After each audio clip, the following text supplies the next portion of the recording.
همدا اوس ټول وګوره ټوټه همدا اوس پراته دي. دا حال مې وګوره په ټول همدا اوس راټول کړي دي شهیدان زخمیان ټول متعد دي. ما پکې یو نظامي د دولت کس نه دی لیدلی. دلته تقریبا د 3000 په شاوخوا کې هغه هیوادوال چې معتادینو دلته یې درملنه ترسره کېدله او تمه دا وه چې د دې ځای څخه د صحت په ترلاسه کولو سره به وکولی شي چې خپل کورنۍ او خپلو دوستانو ته وګرځېږي. تقریبا د 3000 څخه پورته معتادین په دغه روغتي مرکز کې بستر دي او تر درملنې لاندې دي. هغه په نښه سوی ده او دلته هیڅ کوم داسې نظامي کارمند یا هم نظامي اشخاصو یا اداراتو شتون نه درلوده. البته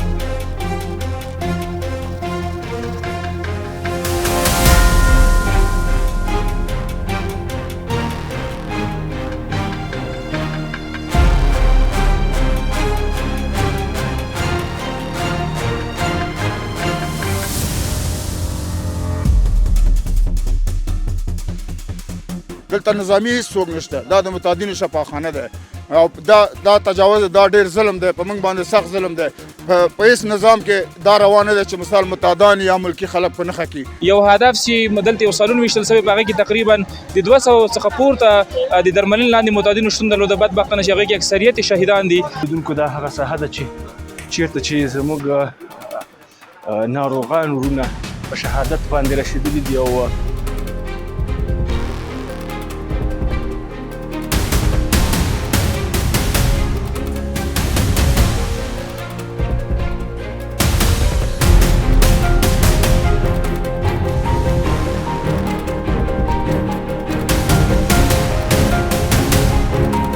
او پروردګار دې د پاکستان کور وران کړي چې دا موږ سره داسې ظلم کوي.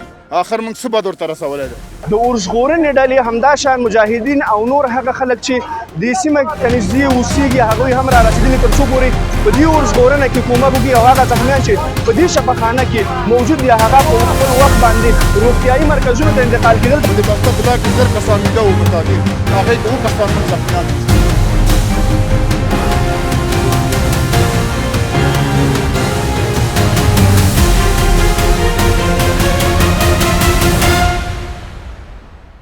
درنو لیدونکو ښه راغلاست. له بده مرغه چې یو بد خبر مو ترلاسه که نن ماښام تقریبا 8:50 د پاکستانی پوځي رژیم له لوري یو ځل بیا د هیواد هوایي حریم نقض شو او دلته یو ستر جنایت د پاکستانی پوځي رژیم له لوري ترسره شو. دا د هیواد تر ټولو ستر روغتون دی د معتادینو چې دلته یې درملنه ترسره کېدله. دلته تقریبا د 3000 په شاوخوا کې هغه هیوادوال چې معتادینو دلته یې درملنه ترسره کېدله او تمه دا وه چې د دې ځای څخه د صحت په ترلاسه کولو سره به وکولی شي چې خپل کورنۍ او خپلو دوستانو ته وګرځېږي. دا د روژې 28مه ورځ ده. د روژې په مبارکه میاشت کې پاکستانی پوځي رژیم یو ځل بیا دغسې لوی جنایت د افغان ولس پر وړاندې ترسره کړ. دا یو روغتیایي مرکز دی او د نړۍ په هیڅ قانون کې دا نشته چې یو روغتیایي مرکز دی د یو هیواد له لوري په نښه شي او هلته دې تلفات واړول شي.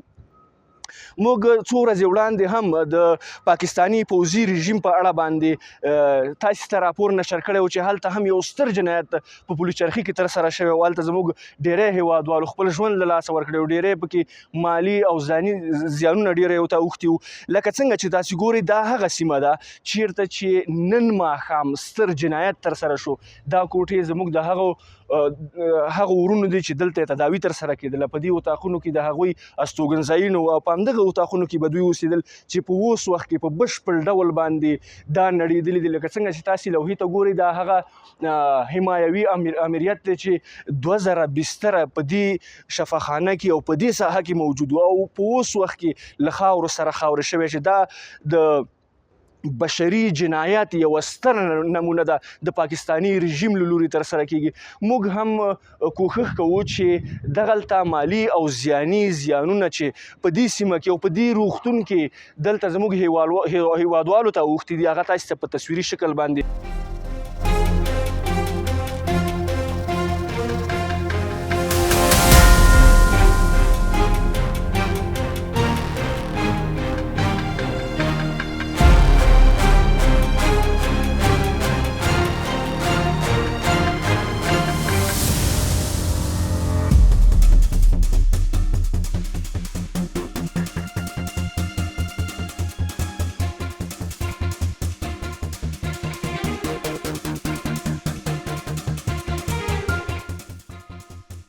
دلته د معتادینو د اوسېدو لپاره اتاقونه موجود چې په بشپړ ډول باندې نړول شوي دي او دا سیمې د دغو ویجاړیو له امله دغه ساحه بنده وه او اوس ماشینونه راغوښتل شوي تر څو پورې دغه ساحه پاکه کړي. د معلوماتو له مخې دلته تقریبا د 100 په تعداد کې امبولانسونه د ناروغانو همداشان د شهیدانو د انتقال لپاره راوړل شوي او دوی نشو کولی چې د دغې لارې د بندېدو له امله دغه شهیدان او ټپیان انتقال کړي. ویل کېږي چې تر اوسه پورې په دې حادثه کې او په دې پیښه کې او په دې بشري جنایت کې زرګونو زموږ هیوادوالو چې دلته د روغتیا لپاره راغلي و هغه شهیدان شوي. تاسې کتلی شئ چې دغلته موجود موټر هم ویجاړ شوي دي او اور اوس هم لا بل دی. تاسې کتلی شئ چې دغه موټر چې په دې ساحه کې موجود دا نړېدلي دي، یعنې د دې پیښې او هم د دې بمبار زور او چاودنې زور دومره زیات و چې دغه سیمه یې په بشپړ ډول له خاورو سره خاورې کړې ده. زما ښي اړخ ته دغلته د معتادینو لپاره یو بندیخانه غوندې جوړه شوې وه. کومو بندیانو به چې دلته جنایتونه ترسره کړل نو هغه به د یو وخت لپاره دلته ساتل کېدل چې دا ساحه هم په بشپړ ډول باندې ویجاړه شوې ده. یعنې دغلته شته معتادین ورونه چې د تداوۍ لاندې وو او ځینې وخت به یې جرمونه ترسره کول، هغه هم کوچني جرمونه به ترسره کېدل نو دلته به ساتل کېدل. تاسې ګورئ چې دغه ساحه دغه اتاقونه هم په بشپړ ډول باندې نړېدلي دي او اوس هم لا په دې ساحه کې اور بل دی. زموږ هغه ورونه چې د اور وژنې په برخه کې کار کوي هغوی لا اوس لا هم کوشش کوي چې دغه اور مړ کړي تر څو پورې نور نقصانات دې ساحې ته ونه رسیږي. خو تر دې دمه چې موږ څه هم په دې ساحه کې ولیدل او تاسې په تصاویرو کې ګورئ تقریبا ډیر مالی او ځاني زیانونه په دې پیښه کې رامنځته شوي دي. دا یو لوی بشري جنایت دی چې د پاکستان د پوځي رژیم له لوري په دې ساحه کې ترسره کیږي. څو ورځې وړاندې دغه ډول پیښه په پلچرخي کې هم رامنځته شوې وه چې زموږ هغه هیوادوال چې بې ګناه هیوادوال او عام ولس و هغه په نښه شوي و، هغه زیانمن شوي او د یوې کورنۍ ټول غړي په هغه پیښه کې په شهادت باندې رسېدلي او د هغې کورنۍ څخه یوه مورکۍ پاتې وه. او دا دوهم ځل دی چې د پاکستان د پوځي رژیم له لوري دغه ډول جنایت ترسره کېږي د هیواد په داخل کې. داسې څرګندېږي چې دوی د افغان امنیتي ځواکونو پر وړاندې په جګړه کې خپل مورال بللی دی، اول ته یې شکست خوړلی دی او دغه ډول کرغېړنې کړنې د هیواد په داخل کې ترسره کوي تر څو پورې دلته ویره او وحشت رامنځته کړي. موږ ورځو او د عامې روغتیا د وزارت له ویان سره کوښښ کوو چې وغږیږو تر څو پورې د دې پیښې په وروستیو جزیاتو باندې پوه شو.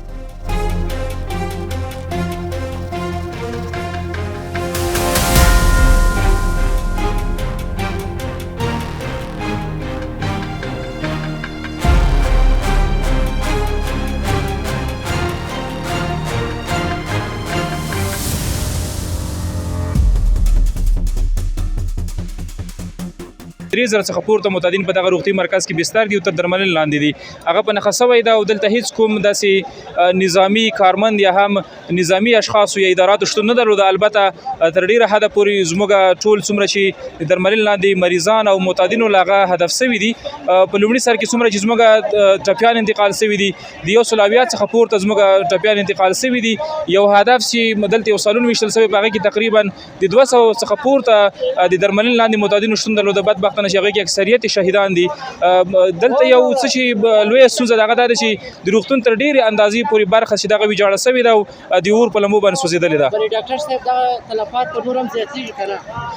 اوس دغه ارقام چې دي لومړني ارقام دي، البته دقیق ارقام به وروسته شریک کېږي. لا هم زموږ د ژغورنې ټیمونه په سیمه کې بوخت دي او هغوی خپل د ژغورنې عملیاتو ته ادامه ورکوي. ډاکټر صاحب محترم دی کې یوازې هغه معتادین چې درملنې لپاره راغلي وو هغه هم شامل دي او که روغتیا پالان چې په دې روغتون کې کار کوي د خدمت لپاره هغوی هم خپل ژوند له لاسه ورکړی؟ ګوري دا روغتي مرکز د په دې کې حتمي روغتي پرسونل هم متضرر شوی ده. همدارنګه زموږ څومره چې درملنې لاندې معتادین دلته هغه په بېلابېلو مرحلو کې د هغوی درملنه کېږي.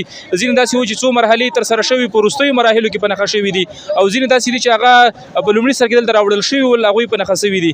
یعنې په عمومي توګه باندې په دغه روغتي مرکز کې زموږ تر ډېرې اندازې پورې د 200 څخه پورته معتادین په شهادت باندې رسېدلي دي او تقریبا د 100 څخه پورته په لومړي سر کې اوس موږ ټپیان باسلي دي. البته ارقام به لا وروسته دقیق کېږي. کیږي تاسو ټیمونه څومره په چټکۍ د دې مړو او زخمیانو انتقال کوي ګوري په عمومي توګه باندې څومره چې عاجل واقعیت راځي زموږ ټیمونه په وخت باندې سیمې ته رسیږي دلته اوس هم د ټولو اداراتو لوري ټیمونه سیمې کې موجود دي او د ژغورنې عملیات جریان لري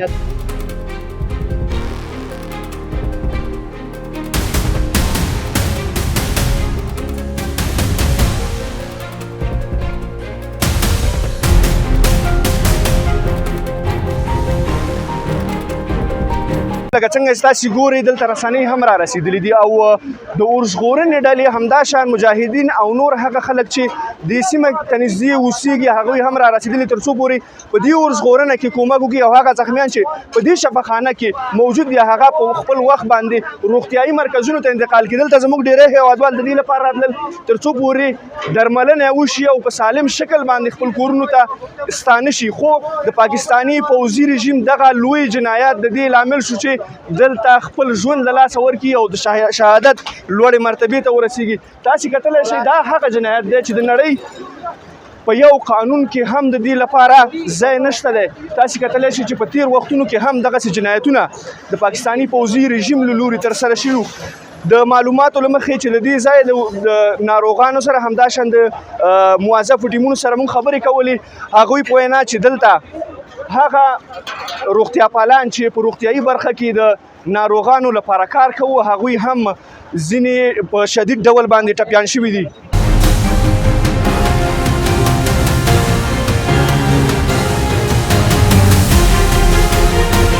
2000 بستر شفاخانه ده داسې ځای هدف کړی ده چې دلته ټول شفاخانه کې مریضان متعدان دي 1500 کسان په دې یو دوه دانې باره کې دلته ویده وو ټول شهیدان شوي دي.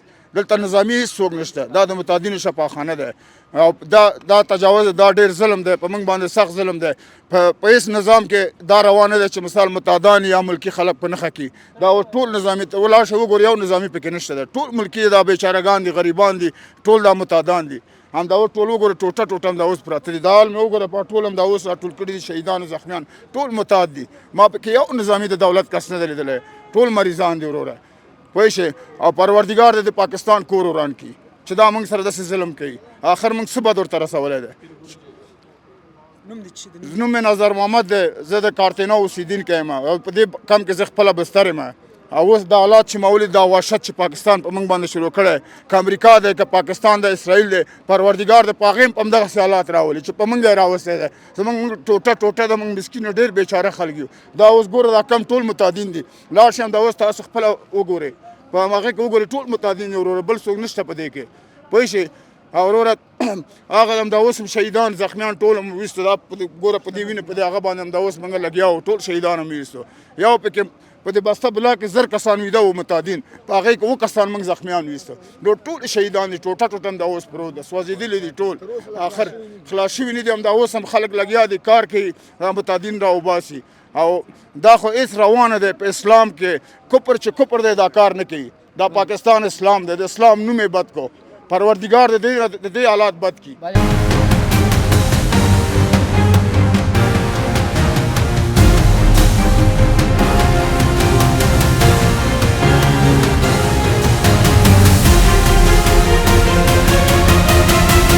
دا هغه ساحه ده چې چیرته چې زموږ ناروغان ورونه په شهادت باندې رسېدلي دي او روغتیایي ټیمونه کوښښ کوي چې شهیدان انتقال کړي او کوم هغه هیوادوال چې دلته یې خپل ژوند له لاسه ورکړی دی او له انبارونو لاندې دي امنیتي ځواکونه او همداشان د صحي ټیمونه کوښښ کوي چې هغه له انبارونو او له خاورو دوړو څخه راوباسي تر څو پورې هغه مناسب ځایونو ته انتقال کړي. له بده مرغه چې دا یو داسې جنایت دی چې په تیر کې ساری نه لیدل کېږي او د نړۍ په هیڅ هیواد کې دغه ډول پیښه نه وه شوې. تاسې کتلی شئ چې زموږ هغه هیوادوال چې په دې پیښه کې شهیدان شوي دي او خپل ژوند له لاسه ورکړی دی هغه د امنیتي ځواکونو او همداشان د روغتیایي ټیمونو له لوري انتقالیږي.